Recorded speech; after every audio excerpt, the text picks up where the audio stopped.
Assalamu alaikum, shalom, namaste, sat sri akal, aloha, hola, ciao, bonjour, buna, privyet, mabuhay, dzień dobry, and hello.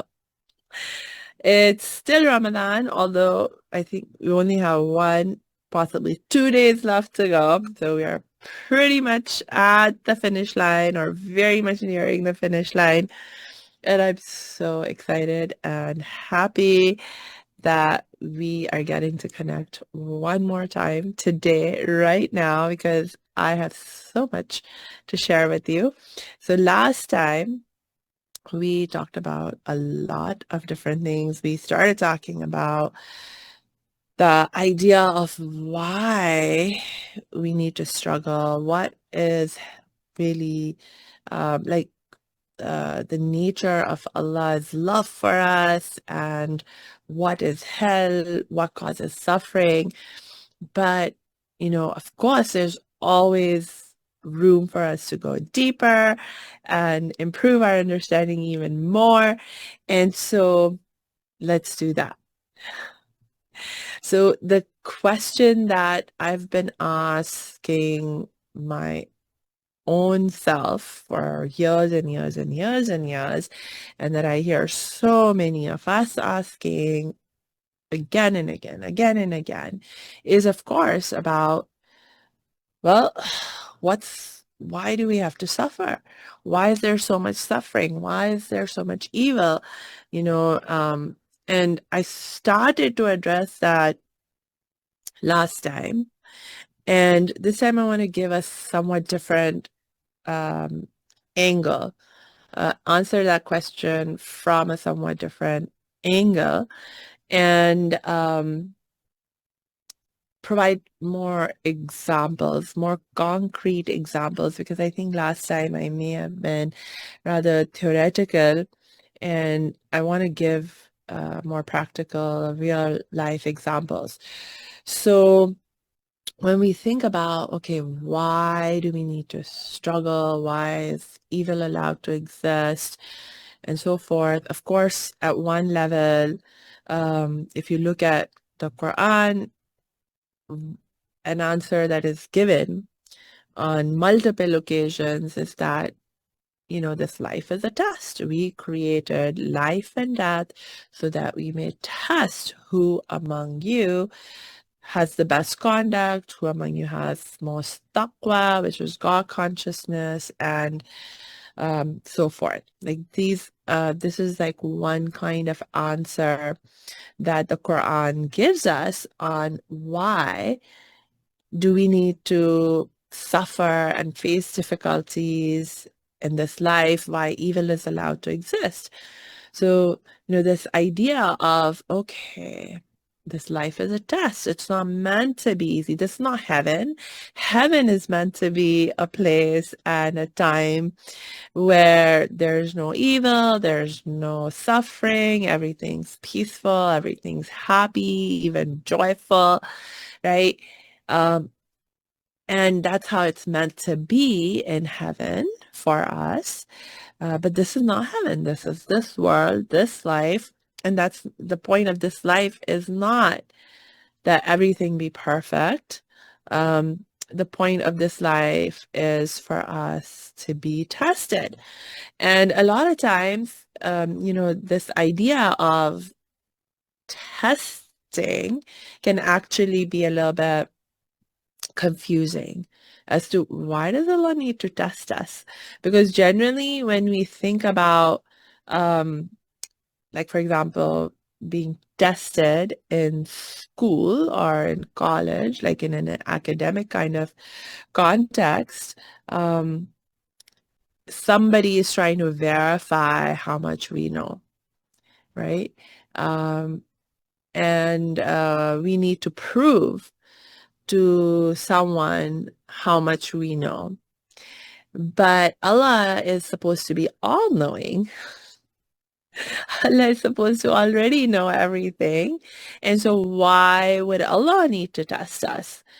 So the answer to this question I actually received most clearly when I was in an educational psychology class while I was in college. So educational psychology is focusing on understanding what allows people to learn more and better, and so like learn more quickly and retain the information that you learn for longer and better, and to be able to apply it. Once you learn something, you also want to be able to apply it most effectively, right? And so how do we help people do that? How do we help people learn better? That is what educational psychology is trying to understand. And one of the concepts that we were learning about that just, I was like, whoa, I think this is the answer to this question that had been confusing me for my entire life until that point in time. And this is the concept of desirable difficulties. Desirable difficulties. So, what research in educational psychology has found is that testing is actually a really helpful and sometimes even necessary tool to help us learn more and better. We retain the information more and better. We are able to apply it more and better. And just even learning it in the first place, just the learning itself is more and better when it happens in the context of being faced with tests. So, it's not just about, oh, you have to prove to someone how much you know. I mean, in our human academic context, yes, that's one of the main goals. But we know that is a goal that does not apply really when it comes to our relationship with God. God doesn't need to verify how much we know because he already knows. But there is this other function of testing, which is to aid in learning, to actually make our learning process more effective. And I believe that really is the key in terms of why Allah has put us in a situation, in a world, in a life where we are being tested in so many different ways all the time, pretty much. Hey, thanks for tuning into this episode. Hope you're getting value out of it. For your information, this episode has been sponsored by the Happiness 101 program. Are you a change maker, coach, trainer, or healer? Are chains of fear holding you back from making the impact and income you desire? Using a unique combination of positive psychology and the spiritual wisdom of our most effective change makers, the Happiness 101 program helps you break through your limiting beliefs and manifest the abundance and success you desire with fun and ease. Interested? Book a free Happiness 101 exploration call with me, your happiness expert, Samia Bano. Just use my online calendar link in the show notes. Now, back to the show. And in the context of this testing, actually being able to help us learn more and better, there's this concept of desirable difficulties. So what this concept teaches us is if you are just hand someone the answers, you know, they don't really learn from that. Or if you make a test too easy relative to that person's capacity and current capabilities and current level of learning, etc., then also the test will not help them learn. But on the other hand, if you make the test too difficult,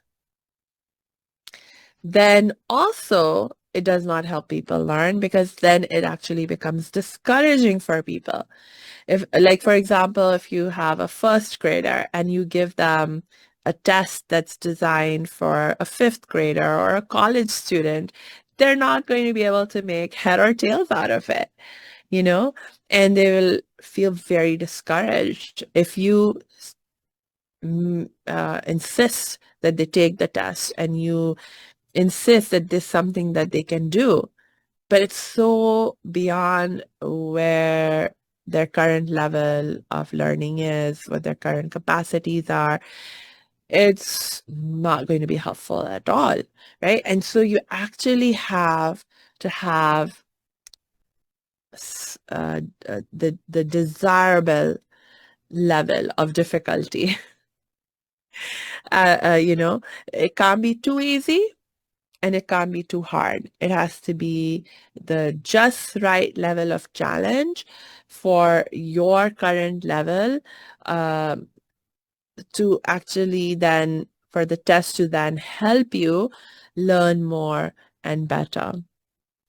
And this is, something that the reason why it immediately made sense to me that this is what Allah is actually doing with us and for us is because I immediately remembered this verse in the Quran, which is one of my favorite verses in the Quran, which is one of the verses when I was going through my darkest periods of life, when I was in the depths of my trauma. This was one of the verses that I found in the Quran, and I just clung to it, and I wanted to believe it to be true, even though I didn't always feel like it was true, because things just felt so hard and like things weren't going anywhere. I wasn't making any progress. At least that's what I felt like, right? Because I was so down and so depressed. I couldn't see any positive. I couldn't see any light in my life at one point, And so there were times when I was like, I hope this is true, but I don't know if this is really true. Um, but thank God, it is true. And so what am I talking about? So there's this beautiful verse in the Quran in which Allah says, on no soul do we place a burden greater than it can bear. On no soul do we place a burden greater than it can bear. Meaning, like, Allah is promising us that Allah will never, never put us in a situation, never face us with a test or a challenge that we cannot bear, that is beyond our capacity to be able to learn from um, and emerge out of, having learned something important and valuable and helpful to ourselves, you know? And the reason this was so uplifting and so important and such, point of, something that I held on to even through my toughest times is because this is a teaching that says to me, okay, Samia, you can do it. You can do it. If Allah has put you in this situation, it's because you can get through this. You can manage it. You can learn something from it. Some good can be found in it. And you can get through it, And so it creates in me a confidence and a hope and optimism that is not really dependent upon me, my opinion of myself, but rather on what faith and trust I'm able to have in this promise that has been made to us by Allah in the Quran. And, as my faith has grown, my iman has grown over the years, this confidence, this the hope and the optimism that this teaching generates for me has just become stronger and stronger and stronger and stronger, right? And so it's like, okay, okay. And I'm at a place in my life now where it's actually like fun. Whenever I identify a new challenge, most of the time, when I realize, oh, I'm being challenged, I'm feeling challenged, I'm actually finding myself, like, I get a smile and I get this burst of woo, because I'm like, yes, here's another opportunity to learn and grow. And the thing is, we have to remember, what are we trying to learn, and what's the point of the growth? Like, what's so cool about learning and growing? What's the point of that? What are we trying to achieve that with that? That's so exciting and happiness promoting, because it is exciting and happiness promoting. And so what the thing is, what we're trying to learn is how to get closer to Allah, get get more loved by Allah, love Allah even more, because we want to return to Allah, right? And return to Allah in a state where we can be as close as possible to Allah. Allah is our source of happiness, the source of everything that is good and great and excellent and most beautiful, right? And so when we return to Allah, the closer we can be to Allah, um, the more happy we will be, the more joyful we will be, the more peaceful we will be, right? The more love we will receive, the more love we will feel, in terms of what we are able to respond back with, to the love, respond to love with love, so we can love more and better. And so we're trying to also grow. That's the context in which, and the reason and purpose for which we're trying to grow. We're trying to grow in our capacity, and our ability to love and be loved more and better, more and better, more and better. And no matter how good you already are in terms of loving and being loved, there's room for improvement. There's room for improvement, right? We keep coming back to this, that there's room for improvement, right? And so here's another challenge. Yay! Here's another opportunity for me to learn to love and be loved even more and better. And the thing is, we need to go through these challenges. We need to go through these tests to be able to actually engage in this learning and growth. Because I will give you some examples. I'll give you one example from my own life, relatively recent example. By recent, I mean this was like maybe 2, 3 years ago, something like that. Okay. So, I have already been professionally working as a happiness expert. Like, I got my training and I started working as a happiness expert, as a happiness coach and trainer back in 2012, right?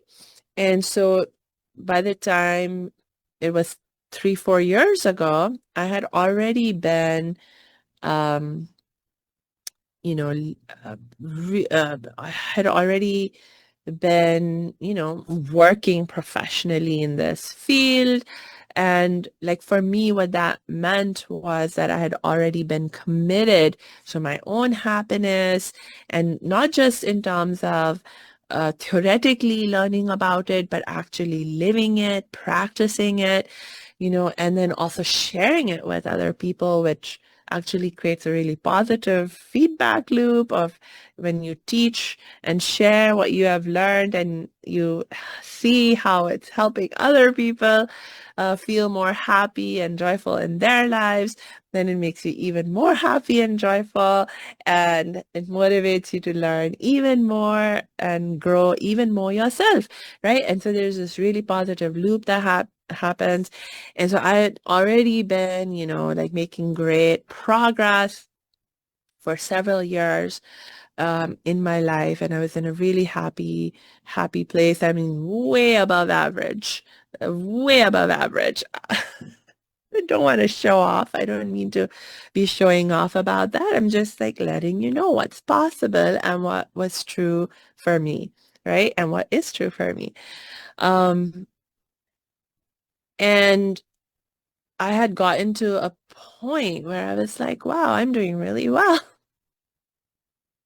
I haven't faced a major challenge in a while. I mean, a major challenge that like really um where that caused me some struggle in terms of my resilience, that caused me some struggle in terms of being able to find that happy, joyful knowing of, hey, this problem is an opportunity for me to learn and grow and get closer to Allah and so forth. And that's when this challenge came into my life in the form of the person who sexually abused me as a child. So if you didn't know, I'm a survivor of child sexual abuse. And, I was thankfully, like I went through what I went through. And then I was like literally physically removed. Like my family moved to a different country from where this person who abused me was. And so for so many years of my life, I didn't have to look at him. I didn't have to hear the sound of his voice. I didn't have to be afraid of him finding me, happening to come upon me, this and that. And this and then after all these years of and in all of these years when I was like physically on a different continent, like not even on the same continent as this person, and I was devoting my life to learning how to be happy, how to heal, how to stop suffering, how to recover from that trauma of child sexual abuse. I committed. I said, okay, yes, one of the keys for how we regain our inner peace and happiness and healing is forgiveness, is to practice forgiveness. And I did my very best to cultivate forgiveness within myself, including for this person who sexually abused me as a child. And I, I won't lie, when I first started that effort, um, it was really difficult. I had a lot of righteous anger um, towards this person and the whole situation of, being a survivor, of having been victimized as a child, and I felt like I had a right to be angry. And the anger had actually helped me to stop blaming and judging myself, which I had done for many, many years in my life. And it had, really devastating impact on me, all that shame and blame and judgment, right? And so when I got angry, that all those feelings of shame and blame and judgment got redirected from myself, to this person who abused me. And so, I even experienced the anger that I had as a good thing in that context. And so I was very like there was parts of me that were not wanting to let it go, you know. There was a part of me that was like, okay, Samia, holding on to anger is like holding on to a burning piece of coal that is burning you and hurting you, and so you have to let it go. But you're holding on to it, hoping, expecting, thinking that it's going to actually do something to avenge you, or hurt the other person, but it doesn't. When you hold on to that burning piece of coal, you're just hurting yourself. And so this was a lesson that I learned theoretically, right? And so then I was trying to apply it, and it was hard. It was really, really hard. But over time, because I was my commitment to my own healing, to my own peace, was greater than my anger and whatever hatred and blame and judgment that I had. I continued with my practice and my um, just practice of cultivating forgiveness, right? And and I thought, after like engaging with that process for years and years and years, when 3, 4 years ago I came face to face with this person, I thought I had learned the lesson of forgiveness, and I thought I had gone really deep in forgiving. Um, but when I came face to face with this person after so many years, it just brought up like so many feelings and thoughts and emotions, um and I couldn't control them. It just brought me down, and it brought me back to like how I used to feel years ago. And yeah. And I realized, oh my gosh, I thought I'd made so much progress, and I genuinely had. And yet, as I keep saying, there's always room for improvement. There's always room for improvement. But the thing was, I didn't know how much room for improvement there still was. And I didn't know how I could improve any further. I mean, I thought I had done the best that I could, and I thought my best was pretty great, right?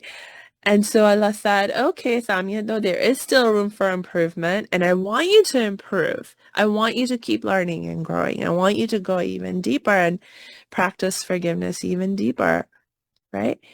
And so I said, I'm going to face you with this challenge, and you're ready for this now. You're ready to come face to face with this person now. And so thankfully, with everything that I had learned already by that point in time, and my continued commitment to my own peace and my own healing and my own learning and growth, um, I knew what I had to do, right? Was to continue the practice and go even deeper in the practice of forgiveness. And so it again took me a while. It took me a while, but I finally managed to begin to calm myself down, to begin to calm my thinking and the thoughts of shame and blame and judgment, mostly directed towards them,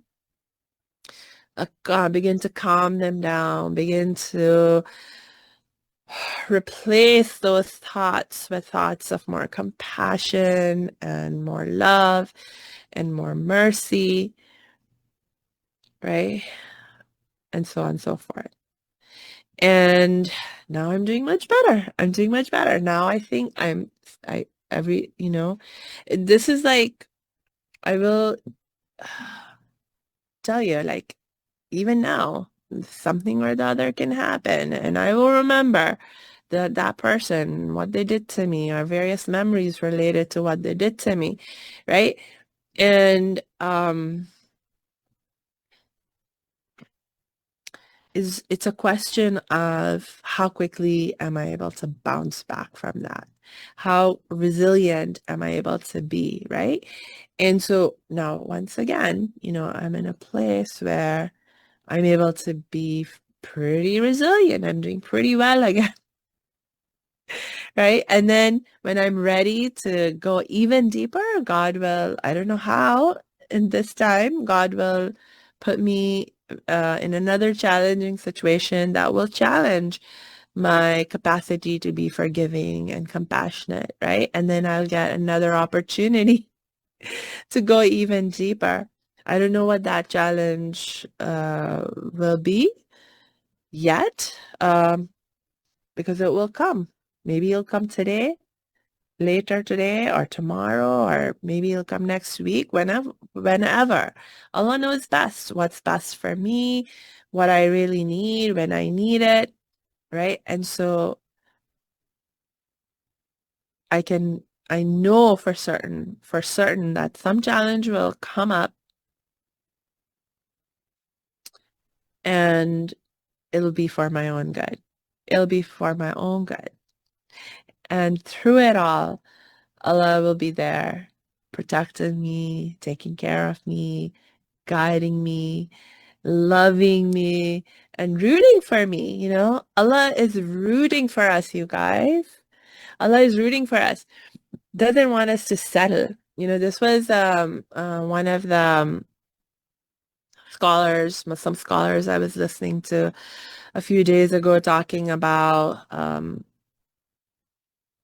some of the names of Allah that relate to Allah being the most merciful, the most forgiving, the one who pardons, um, and he was talking about how Allah wants us to be really ambitious in our goals when it comes to um, our relationship with Allah and being able to be really close to Allah. So, for example, in one of the prayers that we are taught, this is in the Quran, and also you can see in the prayers that the Prophet Muhammad, peace be upon him, has taught us. We are taught that, okay, there's different levels of heaven, right? And so we are taught to pray, not just, oh yeah, let me please attain heaven. It's like, no, pray to attain the highest levels of heaven. So, like, to be really ambitious and to want the very best, to be as close as possible to Allah, to receive as much love as possible from Allah, to love Allah as much as possible, right? And so to have that, like, not only as our goal, but to know that that is Allah's desire for us. I keep talking about, in the last so many lives that we have done, I keep talking about how Allah's love for us is unconditional.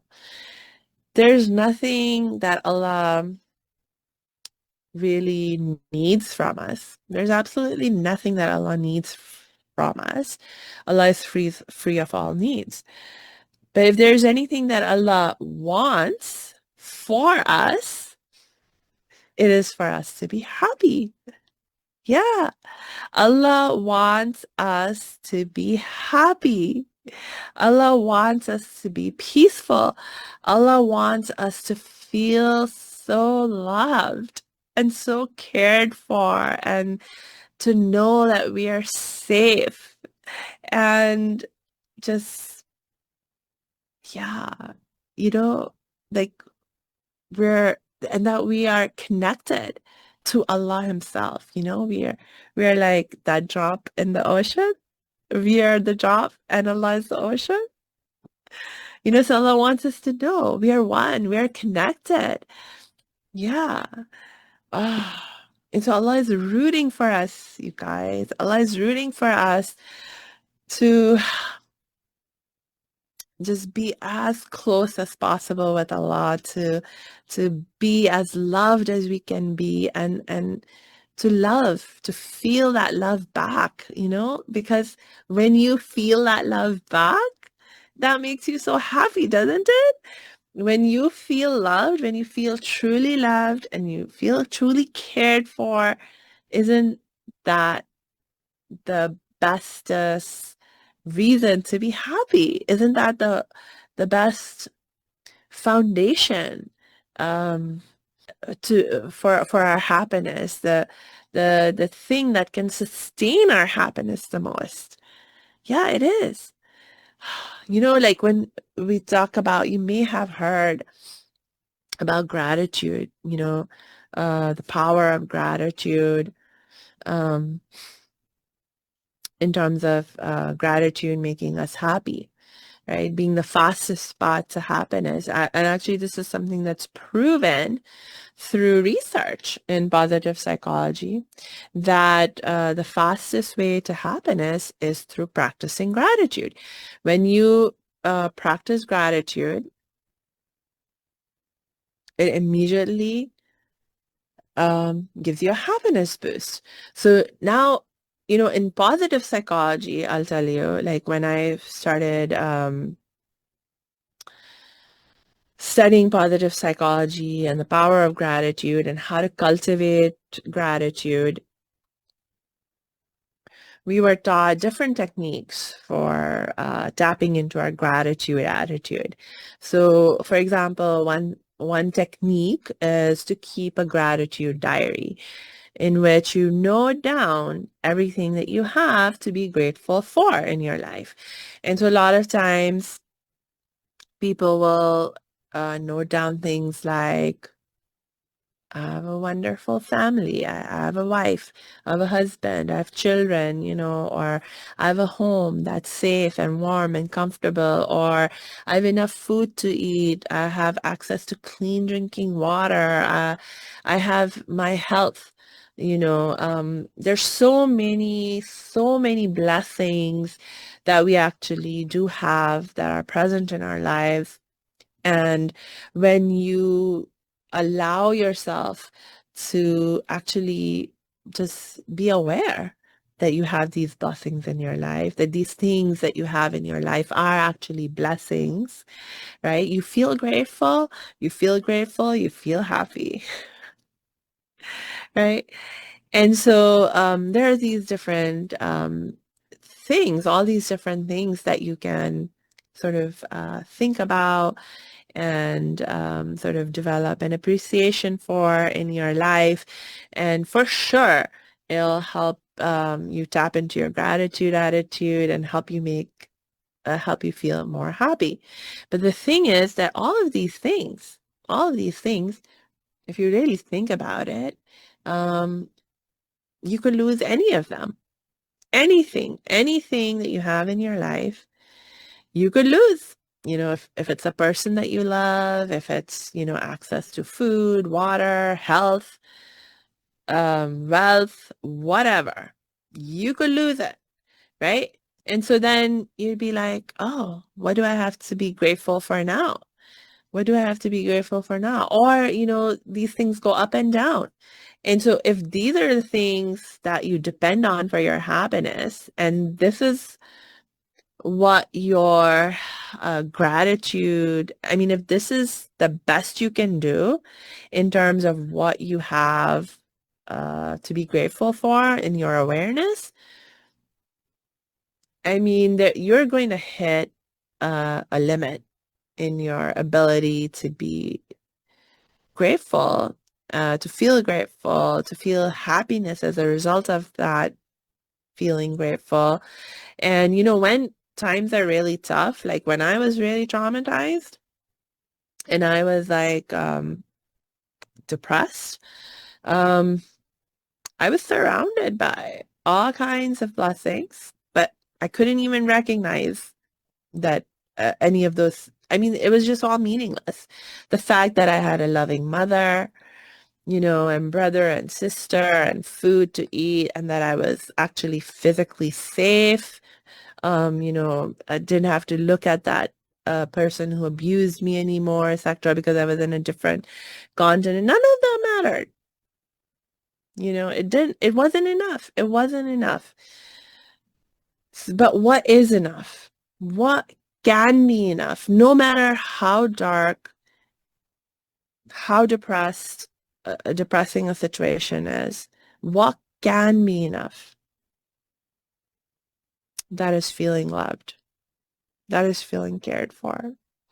No matter how bad your circumstances are, if you can access that feeling, that knowing that you are loved, someone cares about you, you will be able to tap into your gratitude attitude.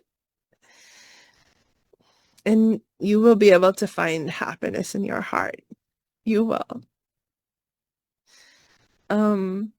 That is, the best, strongest reason to be grateful and to the firmest foundation for our happiness. And the beautiful thing is that Allah is always loving us, always, you know? And so if we can focus on recognizing Allah's love, feeling that love, we can always be happy. We can always be happy. So now I will give you some examples from like the stories of the prophets, right? In the Quran and so forth, that demonstrates this. Think about the really, really difficult tests or challenges that the prophets had to go through, right? They went through every kind of challenge you can imagine, whether it is surviving different forms of abuse, whether it is, you know, um, facing social isolation, or being labeled as crazy, as outcast, whether it's even being physically attacked.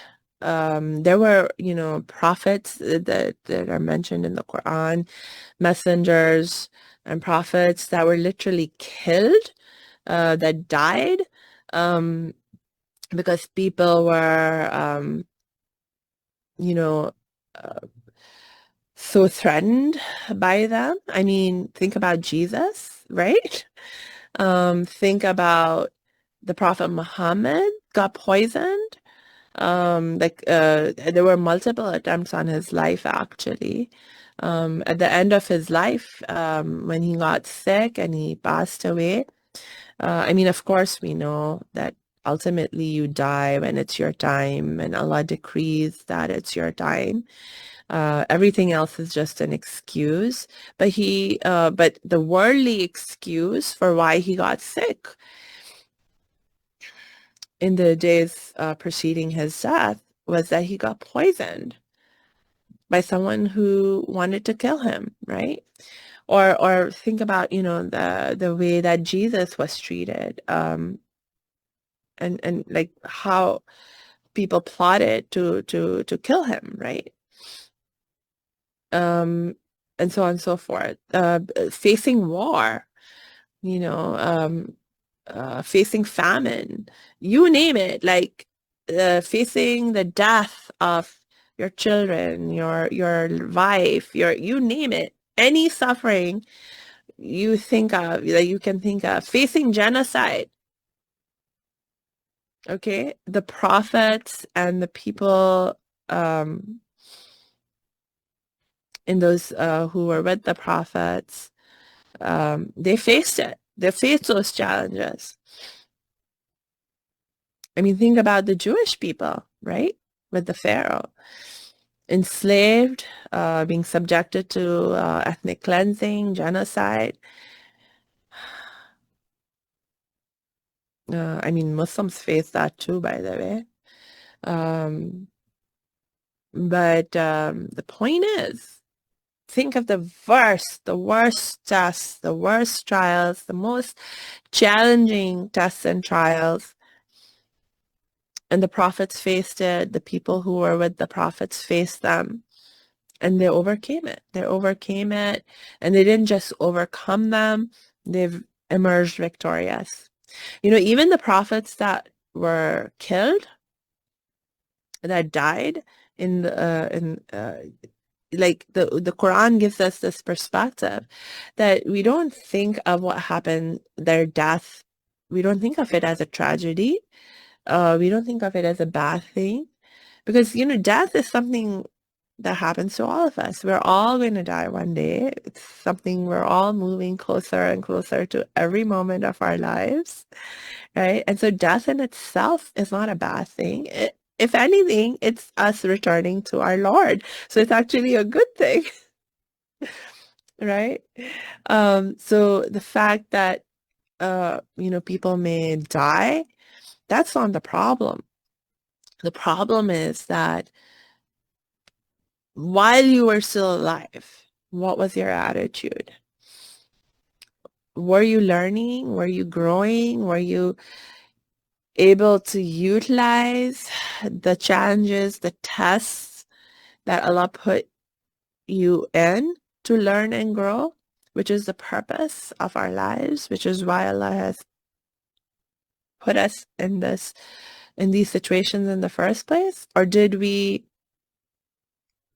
just stay so self-obsessed, you know, so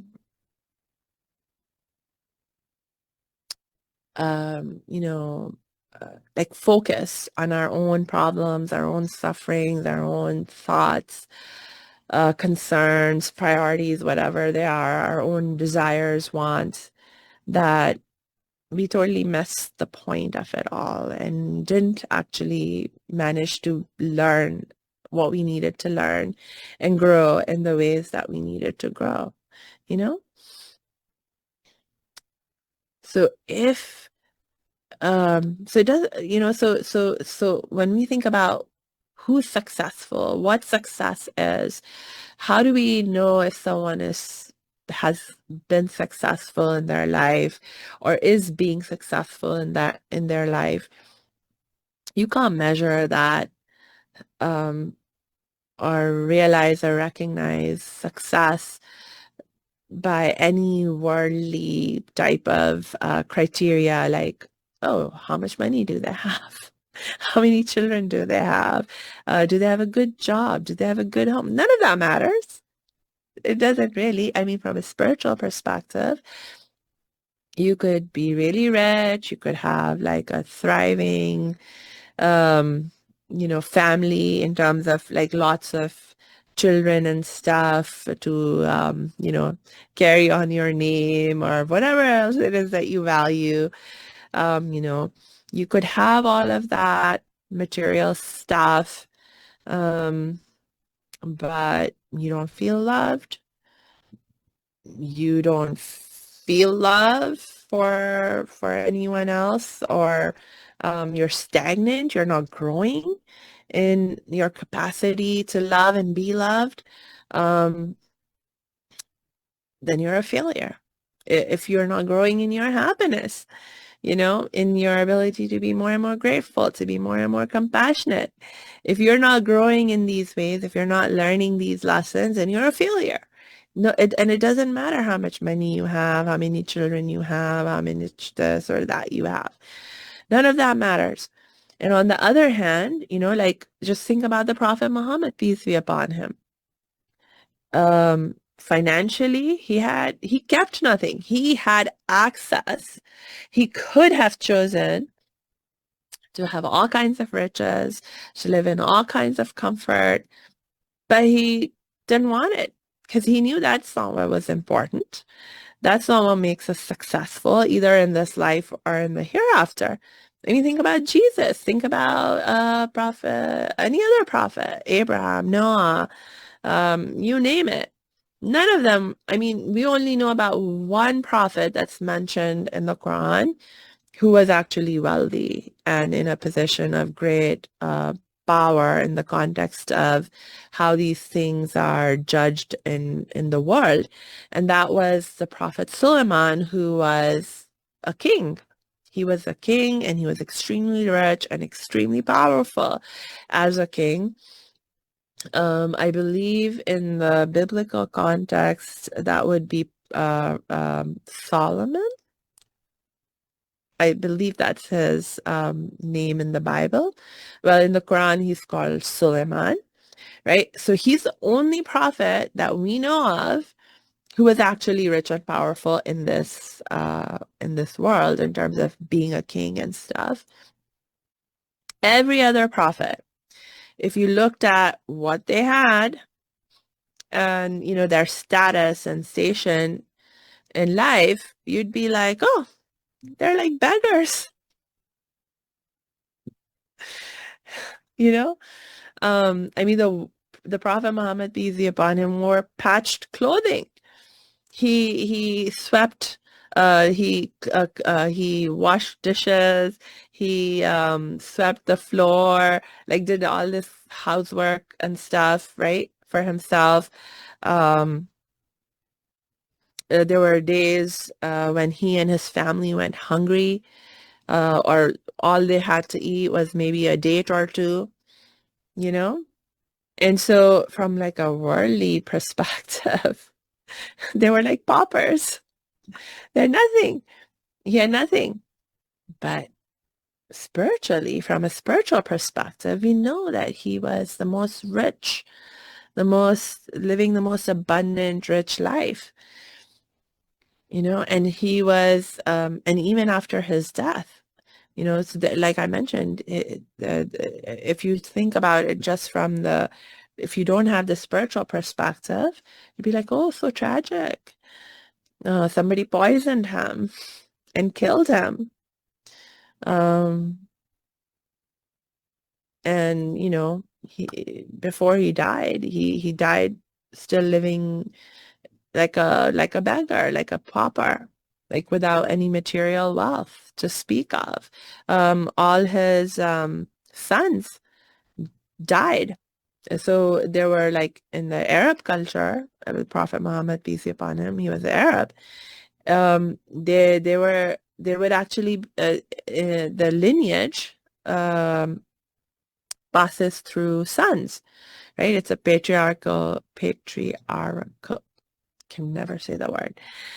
Your lineage is passed down father to son, right? And so the fact that the prophet had no living sons, it was seen as a big failure, and so on and so forth. Like, so like from a worldly perspective, one could say, oh, he wasn't in good shape.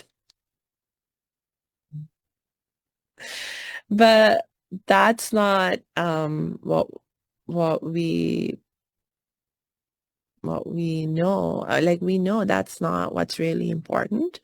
That's not what's really there for us to focus on. So anyway, I think you get this point. And oh my gosh, look at the time. I got really carried away. Let me take a quick look at my other device to see if we have any comments or questions. Oh, we do have a few comments. Uh, but I don't really see any questions. I'm going to give you a minute to see if anyone wants to ask any questions. Okay, so if we don't have questions, I did have more I wanted to share, but I have been advised to keep these things shorter than not, and I've already gone pretty long. So I'm going to hold back. But I encourage you to please go ahead, and if you have any questions that you come up with later, if you want to continue this discussion, or have a discussion with me on any of this, to just message me, leave a comment under the video, or if you're listening to this as a podcast, my contact information will be in the show notes, so you can definitely get in touch with me, send me an email or send me a direct message. I'll be, uh, you know, I'm on all the regular social media channels, etc. So get in touch with me and we will continue the conversation. And then if, even though Ramadan is coming to an end, and so I won't be doing these Ramadan lives anymore this year, but if you do want to, like I said, we can find other ways and other opportunities to stay connected. So until we connect next time, I just wish you lots and lots of peace and joy.